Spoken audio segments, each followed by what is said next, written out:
Good morning, everybody. Thank you for this opportunity to talk to all of you. What I'm going to be discussing is how we ensure our climate future. So one of the things that's interesting is we can often see the future. And what do I mean by that? First of all, what does the future look like? And how and where do we find it? One way to look at the future is looking at it through a laser beam. In other words, like a forecast, a single point. I forecast something and I say, well, that's the future. Well, that's likely to be wrong, more than likely. Or another way is what's called stochastic, or looking at the full uncertainty. That's like looking at, the road with really good headlights. You see something's very bright, something's very clear, something's a little hazy. But if someone jumps into your headlights, you've got time to stop. Whereas with the laser beam, you're going to hit them. So everything I talk about will be the stochastic view or uncertainty view. For example, let's take Boise, Idaho. In 2023, Boise experienced 21 hot days, which was very unusual for Boise. If you went back about 20 years, you'd find that was a lot. Typically, it was cool there. And if you look at Boise's history, you see this gray distribution where, never much more than 45 hot days a year, if at all. And all of a sudden, the future, which is this shaded distribution based on what we call a stochastic view, is showing possibilities of even 150 days of hot weather in Boise, which seems completely crazy. Why stochastic? Because let's take Dubai. In Dubai, you can see in this gray distribution, which is the past, mostly Dubai experienced a few millimeters of precipitation on average a day. It's almost no rain.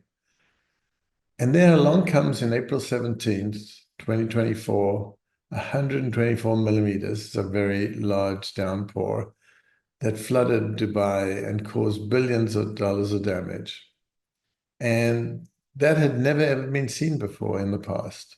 A total, complete black swan. So can we forecast such events? Absolutely not. It's impossible to forecast what's going to happen in 2035 on, the 14th of April. But what we can do is with a stochastic view, the view that captures the uncertainty, which is the shaded view in red, we can capture that event. And in this world of uncertain futures, when you're looking at a future, you're looking at a distribution, not a single number. So in this distribution, you see it has a very long tail. And that means that we could experience events that are even as much as 400 millimeters a day, which is almost outrageous. You would not believe it but with climate change, it could happen. So typically when you measure risks, for example, CAT modeling, you're measuring it using backward information. And in fact, most insurance uses historical data to drive results. For example, CAT modeling is done with historical data. But that leaves a whole lot of long tail that's possible that you're betting against. You're simply saying it couldn't happen. And along comes that event, and you get hit with a massive bill. So we'll see this right throughout the talk. Here, for example, is Acapulco in 2023. It had never, ever experienced in all of recorded history a hurricane more than Category 4. Here's a hurricane that jumped to Category 5 suddenly and wiped out the entire beachfront, every hotel. So what we really need here is to be able to take those kind of things into account. And if you were using historical data and CAT modeling, as insurance companies do, you would have missed that event. For example, say you had parametric insurance and you had insurance get kicked in only if you had a Category 5 hurricane. Well, how would you have priced that? Because it was so rare or never seen in the past, you might have mispriced it for the future. And what we do is uncover what you should have priced it at. So let's look at the past versus for simulated future. Here is Boise, Idaho. And extreme heat in Boise historically meant that, 21 days of heat was a 1 in a 4-year event, as we measure it today using historical data and recent history. But if we look at the future and we simulate, each dot is a simulation. And if you count the number of dots in 100 years here, you get a 1 in 1.4-year event. It gets worse. Imagine you thought, well, this probability of exceeding 35 days is so low, we'll offer parametric insurance on that. So it'll kick in when there's 35 days of hot weather or more. In history, that was a 1 in 100-year event. But looking at this probabilistically and using a stochastic approach, this probability is now 1 in 2.5 years. Now imagine if you were pricing that based on thinking it's only a 1 in 100-year event versus 1 in 2.5-year event, you would have mispriced it completely. So let's look at sovereign risk in Idaho. And we could do this for any country. Where you see the light yellow is where the population is. And you see that crescent at the bottom, that's Sun Valley. Okay, so what you see here is that where the population is actually where you're going to have that heat. It actually even gets worse. Look at all the infrastructure in Idaho. All the dots are infrastructure. For example, utilities are the yellow dots, and almost all of them are where the heat is going to be. Now, when it gets hot, generators don't work as well. You sometimes can't run them, so you might have to switch them off. The healthcare facilities are there. The emergency transportation is there. And so Idaho could get hit immensely by severe prolonged heat waves, which, by the way, are now not 1 in 100-year events, but more like 1 in 2-year events. So let's look at probabilities of exceeding a certain temperature rather than number of hot days. And imagine I have parametric insurance, which kicks in at 40 degrees centigrade or above. Once again, what we thought was 1 in 100-year event is now 1 in 3-year event. And this is for 2025. In other words, this could happen next year. So if you're only doing 1-year insurance, that's still not going to protect you. So let's look at fire risk. Now, fire risk over the United States occurs mainly in the West. And there's Idaho.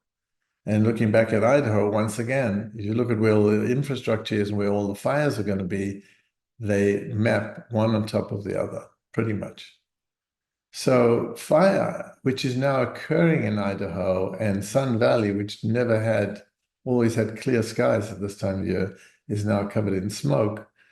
Idaho and Sun Valley could get hit badly.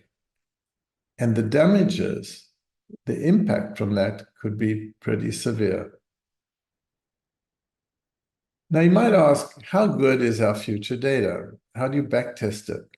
So one way to do it is to look at the past, where we look at an event that had never been measured before and see, did our distributions capture that event? Notice that's a different way of looking at things. Rather than saying, did we forecast it? You're saying, did we capture it? And look at London, 41.5 degrees in July 2022. And now anyone knows London, that is an extreme event, had never been seen before. Yet we captured it with our distribution, this gray range, with data that was done at least a year before. We've done that for every major city of 1 million people or more around the world, and I'm showing some of them here. And we capture 97% of the extreme events, the black swans that occurred recently that have never been measured before. So that's one way to say this future data is actually doing really well. Now, to simulate the future, we've built a Climate Earth digital twin. Now, what's a digital twin? A digital twin is a big machine that can actually, it has all the data and all the analytics to simulate the future. And for example, it knows all the hazards in every location around the world, including the oceans. It knows things like fire weather, sea level rise, precipitation, forest cover, and so on. But it also has data on the physical assets that we're worried about. Because in a climate world, our physical assets, the buildings we own, the pipelines, the airports, the cement factories, the water desalination plants will all get hit by climate. And those events and those risks are not priced into the world today. Why? Primarily because the physical nature of counterparties is not well known. And secondly, because we don't have this forward-looking view, which captures that uncertainty. We have created it in our digital twin. How do we create it? Well, the way we get there is by using the wisdom of experts. Who's an expert here? These are models that are developed by top-notch universities. These are experiments with models, and these are big organizations like the IPCC, the climate body that looks at climate risk. And if you were to look at any of their documents, you'd see something like this. These gray lines, light gray, are many experiments. So there are many, many ways we can get to different outcomes at the end of the century. Each one of these is a different outcome. So 585 gets us to a 5-degree world, which is incredibly hard to imagine how bad it could be. And 119, SSP 119 gets us to where the Paris Accord would like to be, but will not be reached because we've breached it already.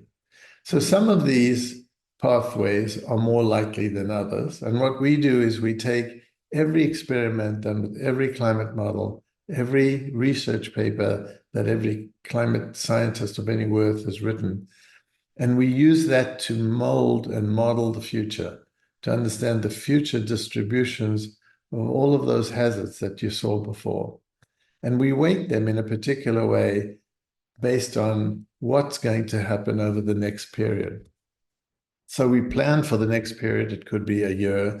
Let's say insurance, I'm offering 1-year policies. And so I want to be covered for that year. And we look at what things could look like over the next year. But we always take into account all possible pathways. We might actually be on a 5-degree pathway. We don't know. That could be what's happening. But we think we're on this pathway. And if you look at the IPCC, looks at it differently than the IEA projections. So what's interesting about this is that the future is in the heads and in the models that we have. And the picture of the future is this like metaphor with headlights. We see some things brightly and clearly, that's the near term, and we see other things fuzzily, that's the far term, but we still want to see that far term to guide our near-term decisions. And sometimes the world fools us. An extreme event occurs which looks like a 5-degree world pathway. For example, last week in northern Sweden, in Svalbard, northern Norway, sorry, they had 31-degree temperatures. The typical temperature at that time of year is 11 Celsius. So for each organization, we really need a single source of truth because many big organizations, large, for example, countries or model climate in many different ways, and it's impossible to aggregate apples and oranges. So in particular in banks or insurance companies, large insurance companies, you have the asset side, the liability side, you have various silos, and they all need to be working off the same dance sheet. And that's why we created a digital twin, which could model corporate strategy, credit, disclosures, infrastructure issues, insurance, policy issues, and the like, and even be used for understanding mitigation and adaptation cost benefit. So let's look at corporate risk. Here's Marriott. They have thousands of physical assets around the world. For example, here on the East Coast, 2,000 hotels and other assets. Let's take a look at one of them. Here's one in India, very recently, on May 2023, experienced almost 500 millimeters of rain. Now, a typical rainfall, the average, which is often used, was really well under 100, more like 70 or 60. And, if we were measuring risk in a CAT model, we'd be probably using 300 and looking at the history. But lo and behold, here comes an event. So the question you might ask yourself is, if I was an insurance company insuring this particular hotel, how would I price parametric insurance or insurance in general when I'm asked to insure that tail? I might think it has very low likelihood, but might be underestimating it totally, because I'm not looking at it in a stochastic way. And this is true here in Cologne for sustained wind. It's true in Kelowna for fire. That's in British Columbia. And so what we do is we produce reports for all companies and all of their physical assets worldwide, from which it gives you an idea of how you might price these particular companies and their physical nature from an insurance point of view in a stochastic future. Finally, let's look at an example in mainly Sydney, but in Australia. So this is the median household income for these different postal codes. And now if we were to look at them, in 2050, and you can think of long-term mortgages and insuring long-term mortgages. The insurance costs will grow dramatically. Here is Mosman, and they're subject to sea level rise and cyclone risk. And if you look at this, we estimate that at least 21% of the value of the physical assets could be lost to these events in that period. And here's Peakhurst, which is subject to flooding, fluvial flooding, and cyclones as well. And often these things occur simultaneously. So that's why in our digital twin, we have calculated and stored 16 billion multi-factor stress tests that use multiple factors to understand the exposure. Finally, if we were to estimate the insurance costs, imagine you're a homeowner in Mosman, you're going to see at least 60% cost rises, and in Peakhurst, maybe 114%. So insurance at some point, at some level here, becomes uninsurable. But what's happening in the United States, for example, is we're having insurance companies pulling out of regions and just simply not insuring because of a lack of maybe detailed knowledge on how to model or detailed confidence on how to model these events. I want to thank you for your time. It's obviously a very detailed and very comprehensive subject. And we at the company are willing to dive into any of those details to whenever you so choose. Thank you very much. Thank you.